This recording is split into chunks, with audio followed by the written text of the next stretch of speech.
तर मित्रांनो, ठरलं तर मग या मालिकेचा खूपच इंटरेस्टिंग असा पुढील ट्विस्ट आपल्याला पाहायला मिळणार आहे.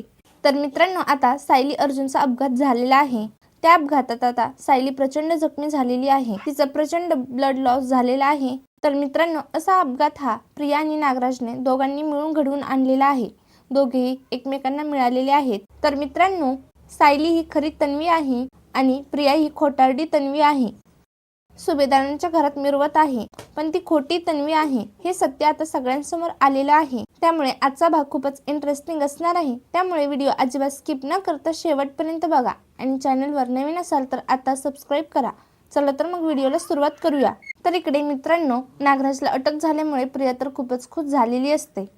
तिला आता वाटत असतं की आता चला, महिपत बरोबर नागराजही जेलमध्ये गेला. आता माझं सत्य कोणाच्याही समोर येणार नाही. एकदाची माझ्या डोक्यावरची कटकट निघून गेली. पण या दोघांनी तोंड उघडलं तर माझं काही खरं नाही. तो महिपत काय तोंड उघडणार नाही, पण हा नागराज, ह्याचं काय? ह्यानी तोंड उघडलं तर मी 12च्या भावात जाईल. ह्यानी तोंड उघडू नये म्हणून काहीतरी मलाच करावं लागेल. त्यासाठीच आता प्रिया नागराजला भेटण्यासाठी तुरुंगात आलेली असते. नागराज प्रियाला पाहतो आणि तो प्रचंड चिडतो. नागराज म्हणत असतो की, ए प्रिया, तू इथे काय करतेयस? अच्छा, तू मला जामीन मिळवून देण्यासाठी इथे आली तर? तो प्रियाला म्हणत असतो की, ए प्रिया, मला इथून सोडव ना ग. त्यावेळी प्रिया म्हणत असते की, नाग्या, तुला काय वाटलं मी तुला इथे सोडवायला आले? नागो लायकी आहे. त्यावेळी नागराज खूप चिडतो. नागराज म्हणत असतो की, एवढे दिवस मी तुला पोचतोय.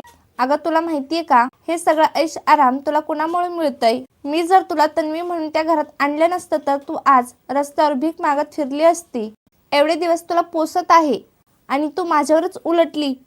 त्यावेळी प्रिया म्हणत असते की, एकदम चूप, आवाज बंद ठेवायचा. प्रियावर आवाज चढवायचा नाही. ही प्रिया काय करू शकते अजून तुम्हाला माहीत नाही. नागराज अजूनच चिडतो. नागराज म्हणत असतो की, तू माझ्यावर आवाज चढवायचा नाही. एका मिनिटात तुझं सत्य सगळ्यांसमोर आणेन. तू खोटी तन्वी आहेस हे सत्य मी सगळ्यांसमोर आणेन. तूच खोटी तन्वी आहे ही मी रविराजला सांगेन. त्यावेळी प्रिया म्हणत असते की, हो आणाच, सांगा सगळ्यांना. पण मला इथे कुणी आणलं होतं हे विसरू नका. तुम्ही अजून ह्या केसमध्ये अडकून जाल. मला जबरदस्तीने तुम्हीच इकडे घेऊन आला होता. खोट्या तन्वीचं नाटक तुम्हीच करायला लावलं होतं हे विसरू नका. आणि हे सगळं सत्य सगळ्यांसमोर आल्यावर तुम्ही तर पुरतेच अडकून जाल.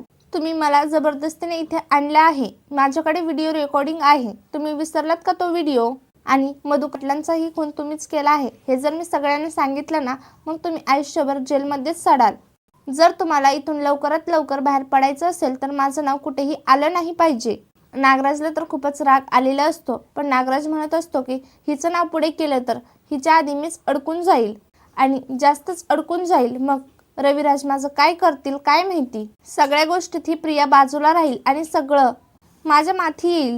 त्यावेळी आता नागराज प्रियाशी नीट बोलतो. तो म्हणत असतो की, अगं बाई प्रिया, तुझं मी नाव घेणार नाही, पण तू मला इथून बाहेर काढ. मला जामीन मिळवून दे. त्यावेळी प्रिया म्हणत असते की, हो बघेन, मी प्रयत्न करेन. त्यावेळी नागराज म्हणत असतो की, प्रयत्न करीन नाही, मी जर इथे अडकलो तर मी तुलाही अडकवेल. मग दोघंही बसू खडी फोडत. तर असते की आपण दोघंही सुटण्याचा एक मार्ग आहे. जर आपण दोघांनी ते काम केलं तर आपण दोघेही ह्या संकटातून सुटू.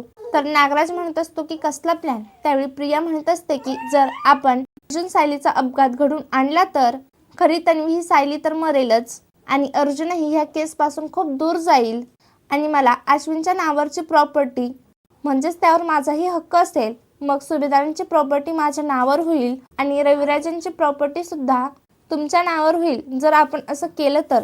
आता दोघंही ठरवतात की दोघांचा ॲक्सिडेंट घडवून आणायचा.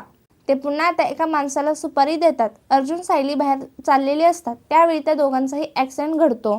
सायली तर प्रचंड जखमी झालेली असते. तर मित्रांनो, आता पुढे काय होईल हे पाहणं खूपच इंटरेस्टिंग असणार आहे. धन्यवाद.